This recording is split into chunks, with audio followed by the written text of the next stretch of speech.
جی سامعین، آپ کا اپنا قاری حاضر ہے ابن صفی کی عمران سیریز کی تیسری کتاب پر اسرار چیخیں کی نئی ایپیسوڈ کے ساتھ۔ مجھے امید ہے کہ آپ یقیناً اردو ادب کی اس منفرد تخلیق سے لطف اندوز ہو رہے ہوں گے۔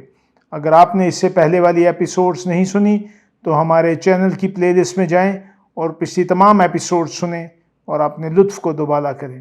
آئیے سنتے ہیں عمران سیریز کی نئی ایپیسوڈ۔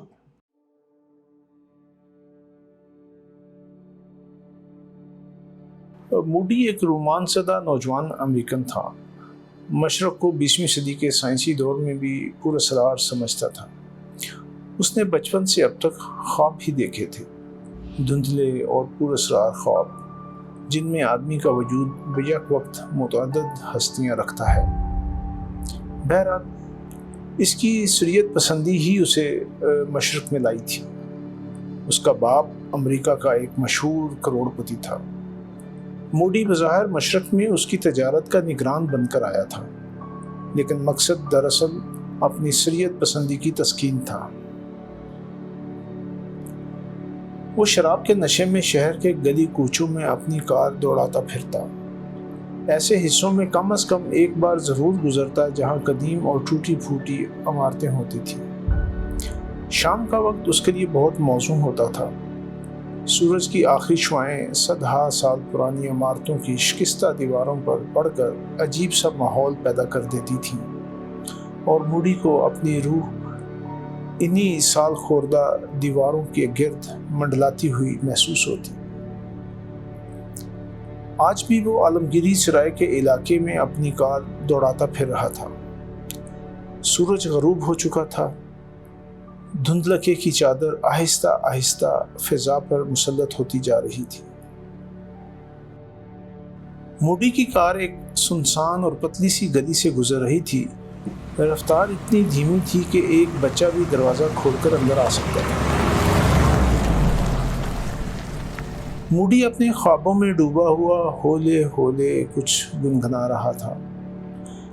اچانک کسی نے کار کا پچھلا دروازہ زور سے بند کیا۔ آواز کے ساتھ ہی موڈی چونک کر مڑا، لیکن اندھیرا ہونے کی بنا پر کچھ دکھائی نہ دیا۔ دوسرے ہی لمحے میں موڈی نے اندر روشنی کر دی، اور پھر اس کے ہاتھ سٹیئرنگ پر کام کر رہ گئے۔ بجھا دو، خدا کے لیے بجھا دو، اس نے ایک کپکپاتی ہوئی سی آواز سنی۔ موڈی نے غیر ارادی طور پر سوئچ آف کر دیا۔ اندر پھر اندھیرا تھا۔ مجھے بچاؤ، پچھلی نشست پر بیٹھی ہوئی لڑکی نے کپکپاتی ہوئی آواز میں کہا۔ لہجہ مشرقی تھا مگر زبان انگریزی تھی۔ اچھا، موڈی نے بکھلا کر سر ہلاتے ہوئے کہا اور کار فراٹے گئی۔ کافی دور نکل آنے کے بعد نشے کے باوجود بھی موڈی کو اپنی حماقت کا احساس ہوا۔ وہ سوچنے لگا کہ آخر وہ اسے کس طرح بچائے گا، کس چیز سے بچائے گا۔ میں تمہیں کس طرح بچاؤں؟ اس نے بھرائی ہوئی آواز میں پوچھا۔ مجھے کسی محفوظ جگہ پر پہنچا دیجیے، میں خطرے میں ہوں۔ کوتوالی؟ موڈی نے پوچھا۔ نہیں، لڑکی کے لہجے میں خوف تھا۔ کیوں؟ اگر تم خطرے میں ہو تو اس سے بہتر جگہ اور کیا ہو سکتی ہے؟ آپ سمجھتے نہیں، اس میں عزت کا بھی تو سوال ہے۔ میں تمہاری بات سمجھ ہی نہیں سکتا۔ بہرحال جہاں کہو اتار دوں۔ میرے خدا، میں کیا کروں؟ لڑکی نے شاید خود سے کہا۔ اس کی آواز میں بڑی کشش تھی، خوابناک سی آواز تھی۔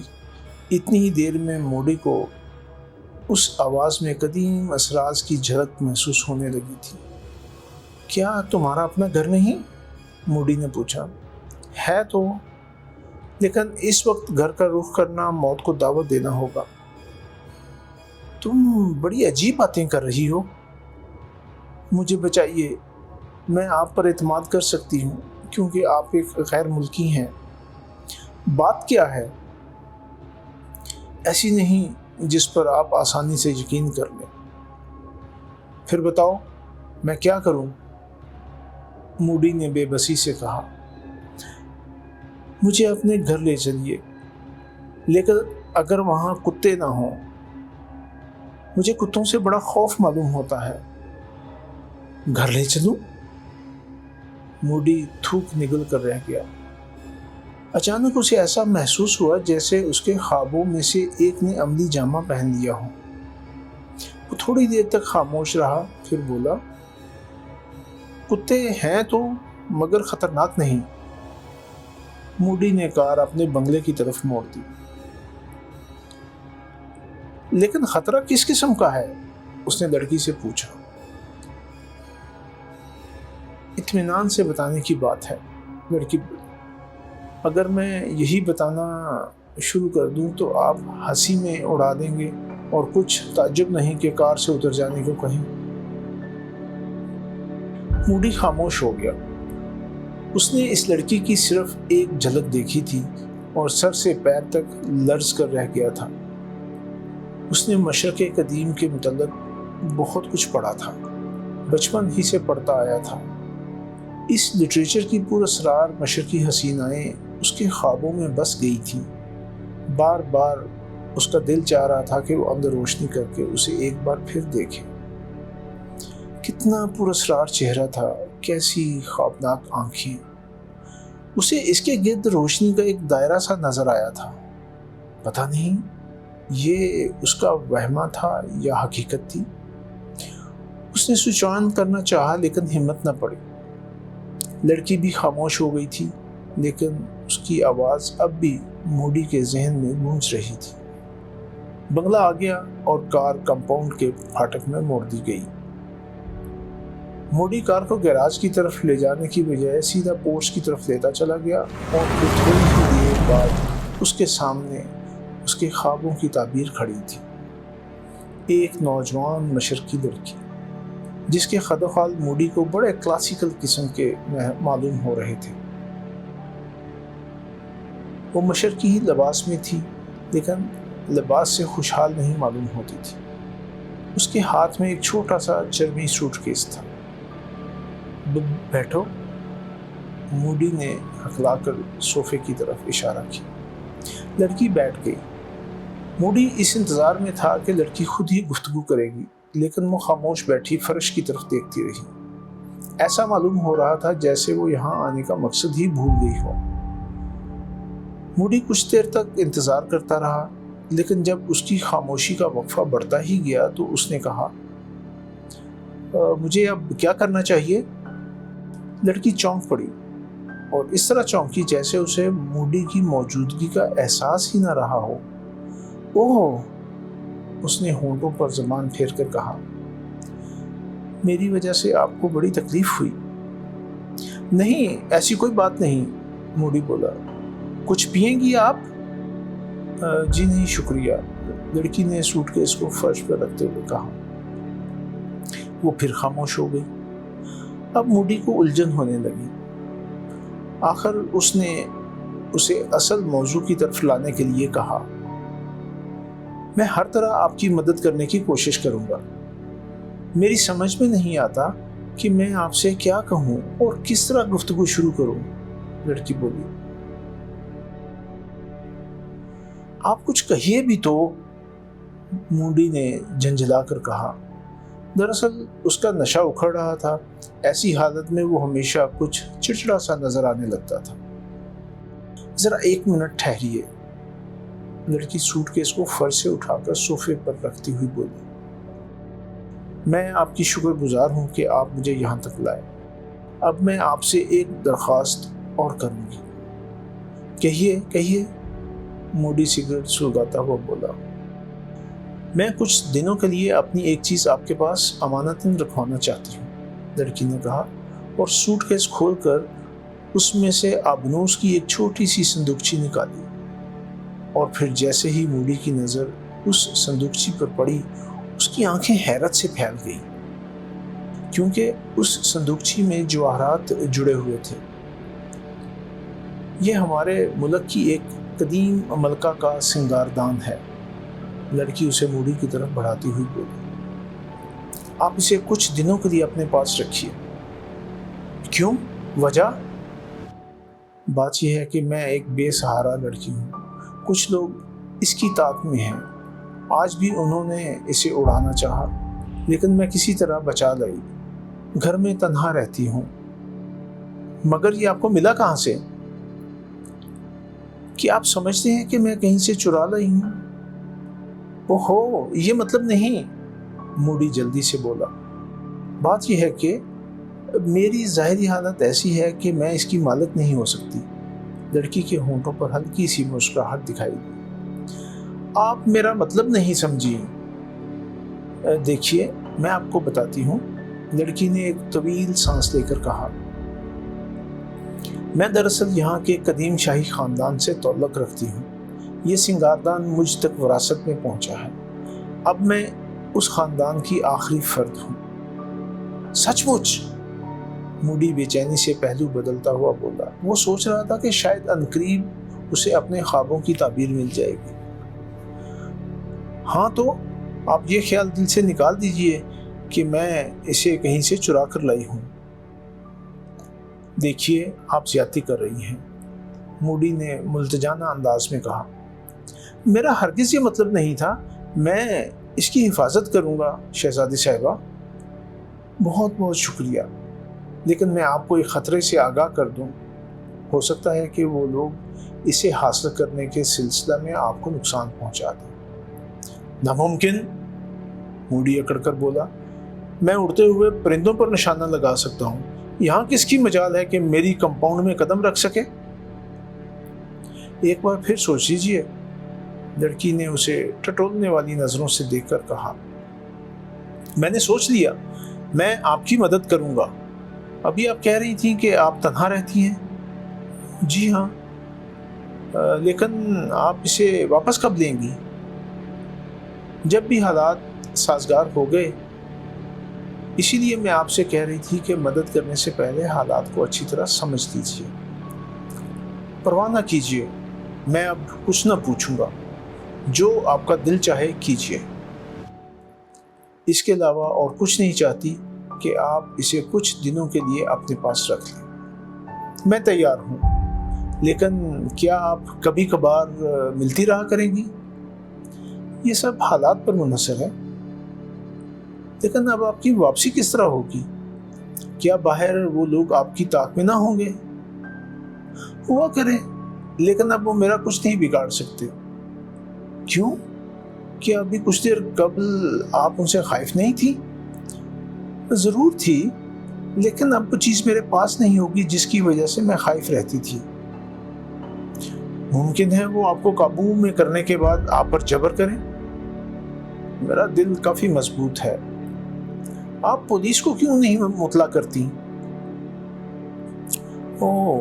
اس طرح بھی ایک خاندانی چیز کے ضائع ہو جانے کا امکان باقی رہ جاتا ہے.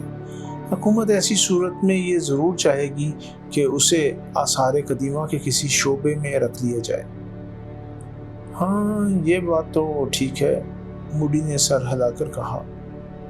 نہ میں پولیس کو اطلاع دے سکتی ہوں اور نہ فی الحال اسے اپنے پاس رکھ سکتی ہوں. میرے خدایا میں کیا کروں. یہ دونوں ہی صورتیں مجھے پولیس کی نظر میں مشتبہ بتا دیں گی. اس لیے خاموشی ہی بہتر پالیسی ہوگی. آپ ٹھیک کہتی ہیں شہزادی صاحبہ. میں اس کی پوری حفاظت کروں گا. بہت بہت شکریہ. کیا آپ کا نام اور پتہ پوچھنے کی جرات کر سکتا ہوں؟ میرا نام دردانہ ہے اور پتہ نہ پوچھیے. آپ نہیں سمجھ سکتے کہ میں کن پریشانیوں میں مبتلا ہوں. میں آپ سے ملتی رہوں گی. بہت اچھا. میں آپ کو مجبور نہیں کروں گا. کیا آپ رات کا کھانا میرے ساتھ پسند کریں گی؟ نہیں شکریہ. لڑکی اٹھتی ہوئی بولی. آپ ذرا تکلیف کر کے مجھے پھاٹک تک چھوڑ آئیے. موڈی چاہتا تھا کہ وہ بھی کچھ دیر اور رکے لیکن دوبارہ کہنے کی ہمت نہیں پڑی. نہ جانے کیوں اس کا دل چاہ رہا تھا کہ وہ لڑکی شہزادیوں کے سے انداز میں اس سے دھمکانہ لہجے میں گفتگو کرے اور وہ ایک غلام کی طرح سر جھکائے کھڑا سنتا رہے. وہ اس کے ساتھ پھاٹک تک آیا اور اس وقت تک کھڑا اسے جاتا دیکھتا رہا جب تک کہ وہ نظروں سے اوجھل نہیں ہو گئی۔ موڈی نے اسے کہا بھی کہ وہ جہاں کہے اسے کار پر پہنچا دیا جائے، لیکن لڑکی نے اسے منظور نہیں کیا۔ موڈی اس کے جانے کے بعد کافی دیر تک کھڑا اندھیرے میں گھورتا رہا، پھر واپس چلا آیا۔ سب سے پہلے اس نے وسکی کے 2-3 پیک پیے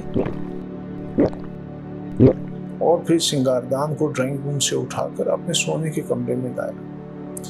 اس میں جڑے ہوئے جواہرات بجلی کی روشنی میں جگمگا رہے تھے۔ موڈی نے اسے کھولنے کی کوشش نہیں کی۔ وہ پھر اپنے پراسرار خوابوں میں کھو گیا تھا۔ اسے ایسا محسوس ہو رہا تھا جیسے وہ اب سے 500 سال قبل کی دنیا میں سانس لے رہا ہو اور اس کی حیثیت کسی شہزادی کے باڈی گارڈ کی سی ہو۔ وہ اس کے دشمنوں سے جنگ کر رہا ہو۔ نشے میں تو تھا ہی، اس نے سچ مچ خیالی شہزادی کے خیالی دشمنوں سے جنگ شروع کر دی۔ اس کا پہلا گھونسا دیوار پر پڑا، دوسرا میز پر اور تیسرا غالباً اس کے سر پر۔ وہ غل گپاڑا مچا کے سارے نوکر اکٹھے ہو گئے۔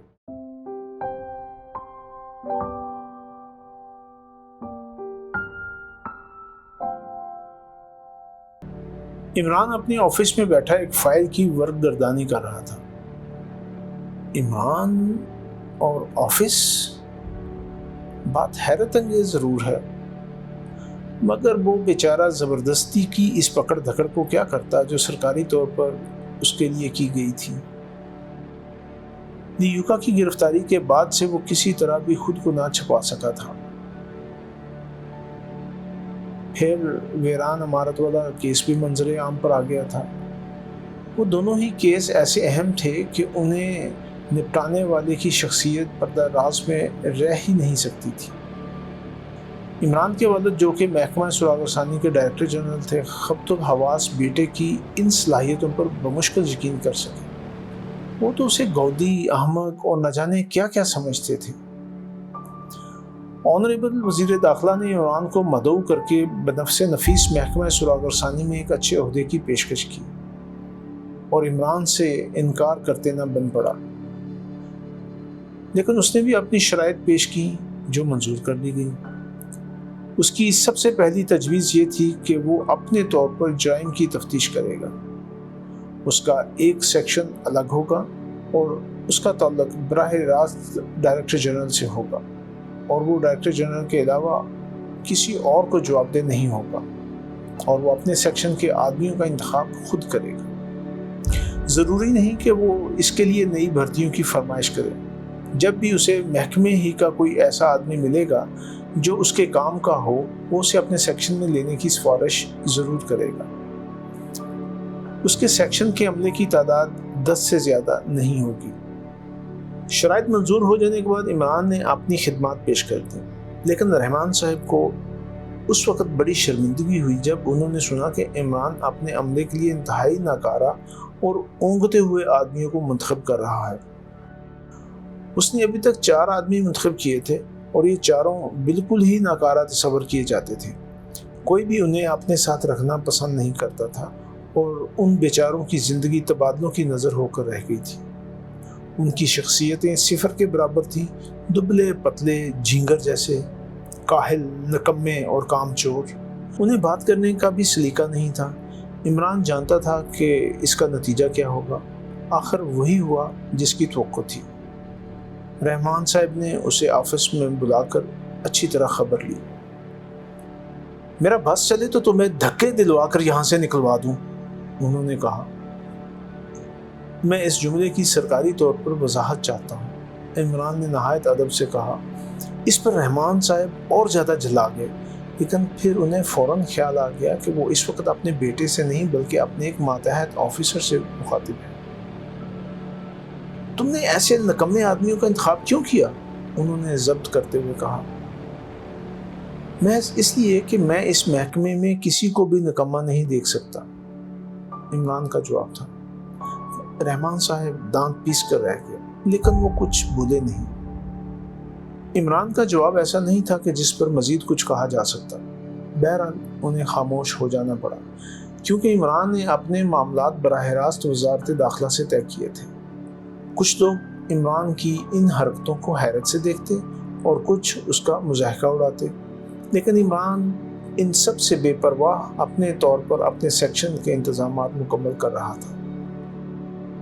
اس وقت بھی اس کے سامنے ایک فائل رکھا ہوا تھا۔ اس میں چند ایسے کیسوں کے کاغذات تھے جن میں محکمے کو کامیابی نہیں ہوئی تھی۔ اس فائل کو دیکھنے کی ضرورت یوں پیش آئی کہ ایک بہت پرانے کیس میں دوبارہ جان پیدا ہو چلی تھی۔ یہ کیس 10 سال پرانا اور نامکمل تھا۔ محکمہ سراغ رسانی اس کی تہہ تک نہیں پہنچ سکا تھا۔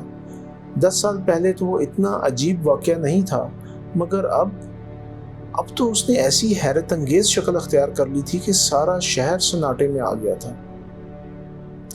کیس کی نوعیت عجیب تھی۔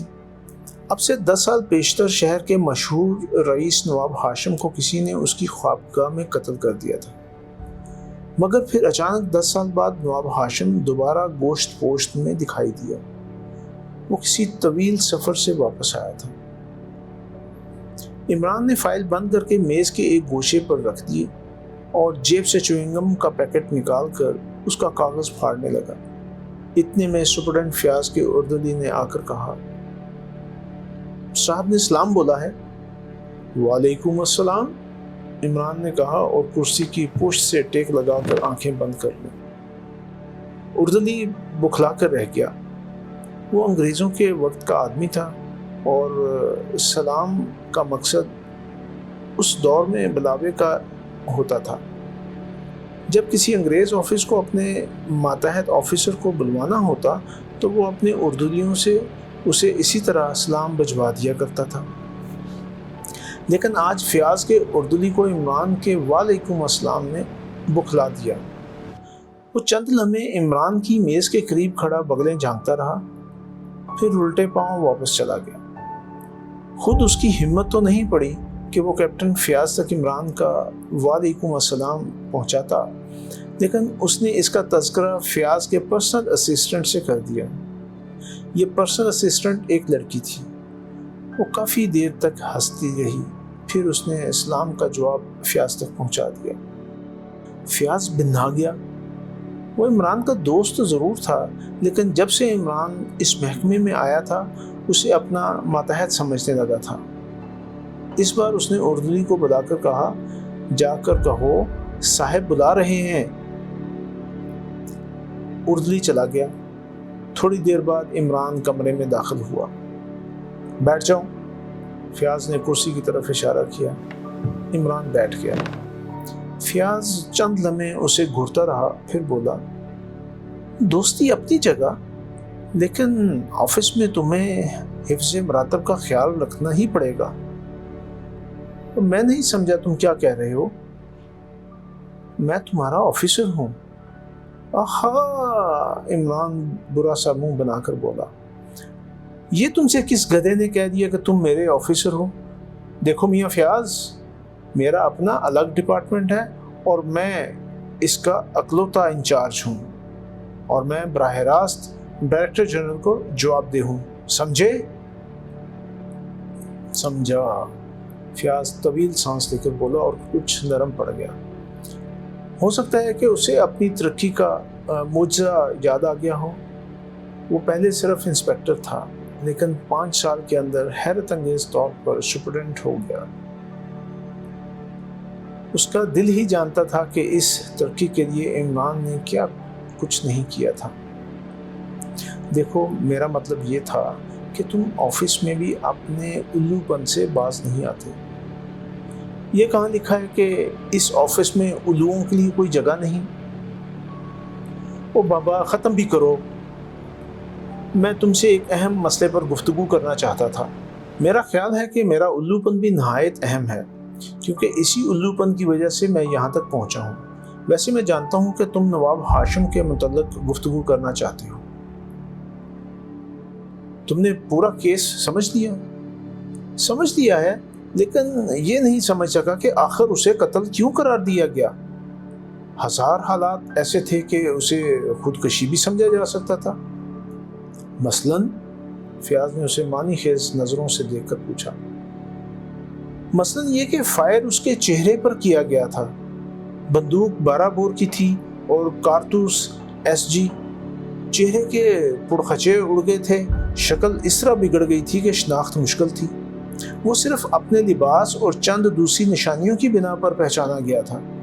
بندوق اس کے قریب ہی پڑی ہوئی ملی تھی اور اس کا ثبوت بھی موجود ہے کہ گولی بہت ہی قریب سے چلائی گئی تھی۔ پوسٹ مارٹم کی رپورٹ کہتی ہے کہ بندوق کے دہانے کا فاصلہ چہرے سے ایک بالشت سے زیادہ نہیں ہو سکتا۔ گولی مارو یار، فیاض میز پر ہاتھ مار کر بولا۔ وہ کمبخت تو زندہ بیٹھا ہے۔ اس کا کہنا ہے کہ بعض وجوہ کی بنا پر کسی کو کچھ بتائے بغیر گھر سے چلا گیا تھا۔ اتنے دنوں تک جنوبی براعظموں کی سیاحت کرتا رہا اور اب واپس آیا ہے۔ اس کی خوابگاہ میں کس کی لاش پائی گئی؟ نواب ہاشم اس سے لا علم ہے۔ ذرا ٹھہرو، عمران ہاتھ اٹھا کر بولا۔ تو اس کا یہ مطلب ہے کہ جس رات لاش پائی گئی تھی اس دن وہ اپنے گھر ہی میں رہا ہوگا۔ ظاہر ہے۔ تو پھر اسی رات کو گھر سے روانہ ہوا اور رات کو ایک ایسے آدمی کو اس کی خوابگاہ میں حادثہ پیش آیا جو اسی کے سلیپنگ سوٹ میں ملبوس تھا۔ بات تو یہی ہے، فیاض نے سگریٹ سلگاتے ہوئے کہا۔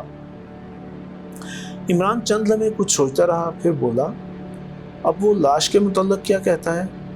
اس کا جواب صاف ہے۔ وہ کہتا ہے بھلا میں کیا بتا سکتا ہوں، گھر والوں کی غلطی ہے، انہوں نے لاش اچھی طرح شناخت نہیں کی۔ لیکن کسی کو کچھ بتائے بغیر اس طرح غائب ہو جانے کا کیا مقصد تھا؟ عشق، فیاض ٹھنڈی سانس لے کر بولا۔ او، تب تو میں کچھ بھی نہیں کر سکتا، عمران نے سنجیدگی سے کہا۔ مثل مشہور ہے کہ عشق کے آگے بھوت بھی بھاگتا ہے۔ سنجیدگی عمران، سنجیدگی۔ میں بالکل سنجیدہ ہوں۔ اگر وہ اس طرح گھر سے نہ بھاگتا تو اسے سچ مچ کسی سے عشق ہو جاتا۔ بکواس مت کرو۔ عشق میں ناکام رہنے پر وہ دل شکستہ ہو گیا تھا، اس لیے اسے یہاں سے چلا جانا پڑا۔ خدا سے ڈرو فیاض، جنگ کا زمانہ تھا اور اس زمانے کا رواج یہ تھا کہ لوگ عشق میں ناکام ہونے پر فوج میں بھرتی ہو جایا کرتے تھے۔ ایسے حالات میں سیاہی کا دستور نہیں تھا۔ میرا دماغ خراب مت کرو، فیاض جھلا کر بولا۔ جاؤ یہاں سے۔ عمران چپ چاپ اٹھا اور کمرے سے باہر نکل آیا۔ اس کے کمرے میں ٹیلی فون کی گھنٹی بج رہی تھی۔ اس نے ریسیور اٹھایا۔ ہیلو؟ ہاں، عمران کے علاوہ اور کون ہو سکتا ہے؟ کون؟ موڈی، کیا بات ہے؟ آخر کچھ بتاؤ بھی تو۔ ارے بس یار، کان نہ کھاؤ۔ اچھا، میں ابھی آ رہا ہوں۔ ریسیور رکھ کر وہ دروازے کی جانب مڑا جہاں اس کا ایک مریل سا ماتحت کھڑا اسے گھور رہا تھا۔ اس کے چہرے کی رنگت زرد تھی، گال پچکے ہوئے اور بال پریشان تھے۔ کیا خبر ہے؟ عمران نے اس سے پوچھا۔ جناب، میں نے کچھ معلومات فراہم کی ہیں۔ شاباش، دیکھا تم نے، پہلے تم کہا کرتے تھے کہ معلومات تم سے دور بھاگتی ہیں، مگر اب تم اچھے خاصے جا رہے ہو، عنقریب سارجنٹ ہو جاؤ گے۔ لیکن میری یہ بات ہمیشہ یاد رکھنا کہ دوسروں کو الو بنانے کا سائنٹیفک طریقہ یہ ہے کہ خود الو بن جاؤ، سمجھے؟ جی جناب، میں بالکل سمجھ گیا۔ خیر، رپورٹ سنیے۔ نواب ہاشم حویلی سے باہر نہیں نکلتا۔ آج ایک سرخ رنگ کی کار حویلی میں 2 بار آئی تھی۔ حویلی کی کمپاؤنڈ میں ایک لڑکا تقریباً آدھے گھنٹے تک منہ سے طبلہ بجا بجا کر فلمی گیت گاتا رہا۔ پھر 11 بجے ایک نہایت شوخ اور الہڑ قسم کی مہترانی حویلی میں داخل ہوئی اور اس کے بائیں گال پر سیاہ رنگ کا ابھرا ہوا سا تیل تھا۔ چہرہ بیضوی، آنکھیں شربتی، قد 4.5 اور 5 کے درمیان میں۔ ہیں؟ واقعی تم ترقی کر رہے ہو؟ عمران مسرت بھرے لہجے میں چیخا۔ شاباش، ہر چیز کو بہت غور سے دیکھو۔ کار جو 2 بار آئی تھی اس کا نمبر کیا تھا؟ اس پر تو میں نے دھیان نہیں دیا جناب۔ فکر نہ کرو، آہستہ آہستہ سب ٹھیک ہو جائے گا۔ اچھا اب جاؤ، 4 بجے شام پھر تمہاری وہیں ڈیوٹی ہے۔ عمران نے باہر آ کر سائبان کے نیچے سے اپنی سیاہ رنگ کی ٹویسٹر نکالی اور موڈی کے بنگلے کی طرف روانہ ہو گیا۔ موڈی اس کے گہرے دوستوں میں سے تھا۔ عمران جب وہاں پہنچا تو موڈی شراب پی رہا تھا۔ وہ تقریباً ہر وقت نشے میں رہتا تھا۔ عمران کو دیکھ کر وہ کرسی سے اٹھا اور لکھنوی انداز میں اسے سلام کرتا وہ پیچھے کی طرف کھسکنے لگا۔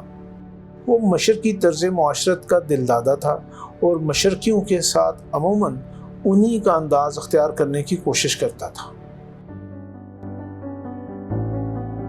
جی سامعین، آپ نے عمران سیریز کی نئی ایپیسوڈ سنی۔ مجھے یقین ہے کہ آپ ضرور اس سے محظوظ ہوئے ہوں گے۔